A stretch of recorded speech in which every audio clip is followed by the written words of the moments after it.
time, or perhaps let's say back in the day, all these guessing recordings, all these spontaneous, all the masquerades, how did it come about? Well, I would first of all thank the head of state and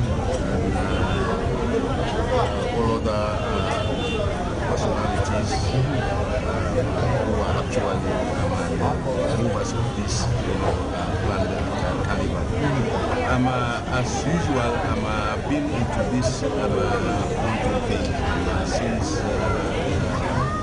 the late 60s, 69. I was became a member of Life that was formed by a small group of Creole boys called the Uncle Boys Club, honest to be precise, and that of Starlight. People like Fajala, Joiner, and the rest. It's my passion and it's my life. I've been in it through all my different days. And I want to take this opportunity to also thank the Lord Mayor, for carrying out this initiative. Banjul is big. Banjul is multicultural city. As I'm speaking now,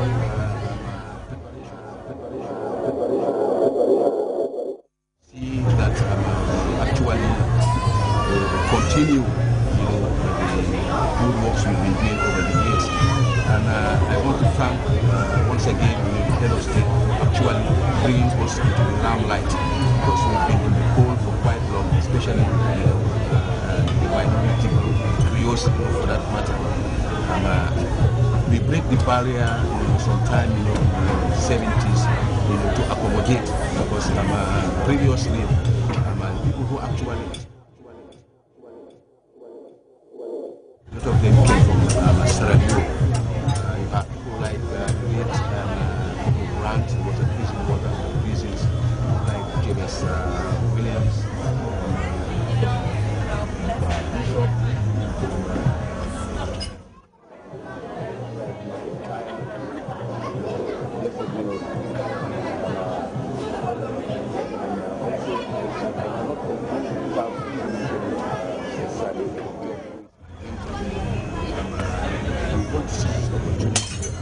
assure the public that we are going to come in a different style, which I'm sure a lot of the audience will enjoy. I would like to know about this hunting that takes place on New Year's Day, which have been going on for a very long time. And also, as I mentioned earlier, because on this program we have a section which is called Guessing. How does that come about? The name Guessing. Like, even when I was young back in the day, I used to follow it. So could you just tell us about Guessing and also about the program that you have in the field? Guessing actually came up in early 70s, 72. Then we had a group formed called Black Army National. We are trying to distract youngsters from actually copying real hunting stuff.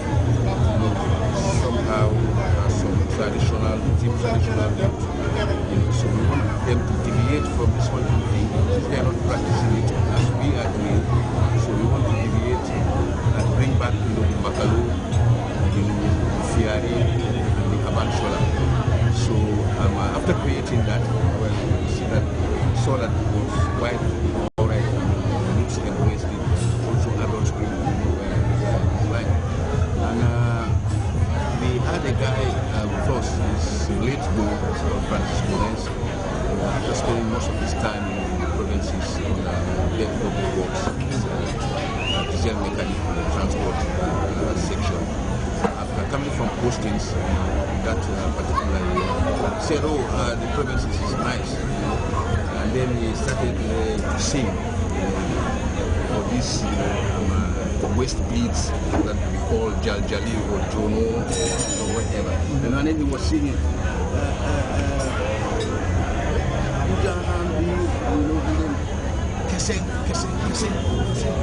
No, he's trying to tell us, when actually you are in a very love or making move, he said that's how, the bees would be sounding, kese. But unfortunately, one reason or the other,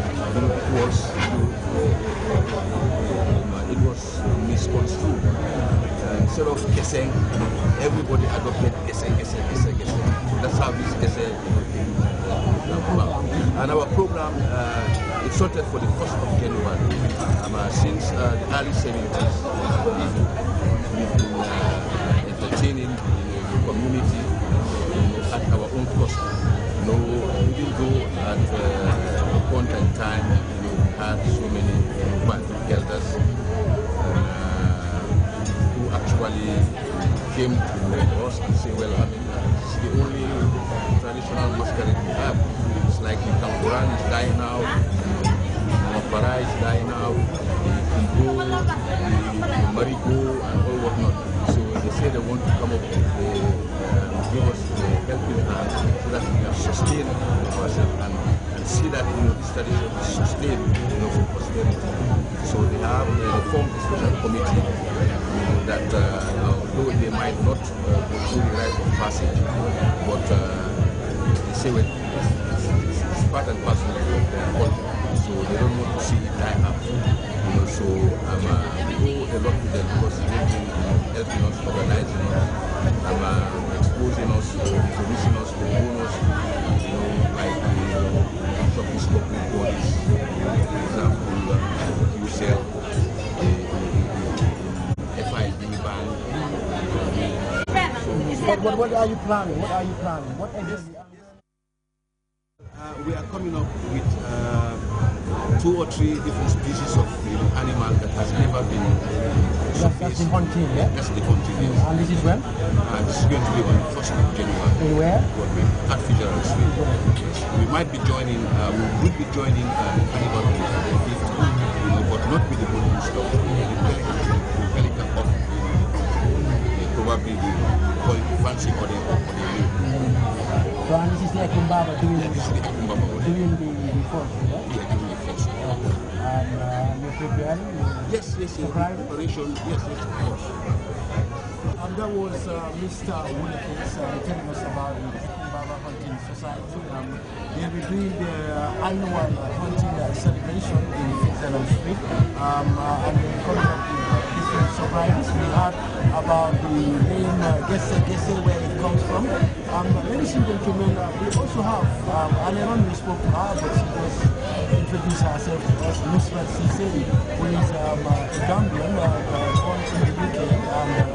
She's representing Gambia for the British Public, if I'm right. And Nusrat is here. We want to know a little bit about Nusrat, about athletics and why representing Gambia. Because as I said earlier on, we have a lot of Africans who are born in the UK or other places, and they represent those countries instead of representing Africa. And so we're really proud of Nusrat for having that bold mind to say, listen, I'm going to represent my country. So Miss Nusrat is here, can you let us know why that this is okay? My name's Nusrat Sise.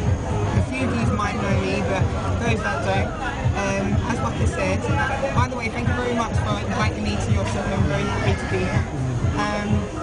So yes, born in the UK, but both my parents are from Gambia. I've been coming to the Gambia since I was really small, so it's home. This is where the family are, this is where my friends are, and yeah, I used to run for the UK. I was the British champion in 2009. I've been doing the 400 hurdles for a long time. My older sister, Amina, has represented Great Britain as well.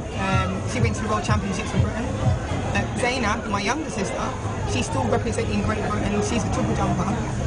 I've always said throughout my career that I would like to, run for Gambia. So, I've represented Great Britain. I've got my England best, I've got my Great Britain best, and now I've actually got my Gambian best. 2011 was the first time I represented Gambia, and that was in Mozambique. And it was the All-African Games. So it was athletics, we had volleyball, we had many other sports there.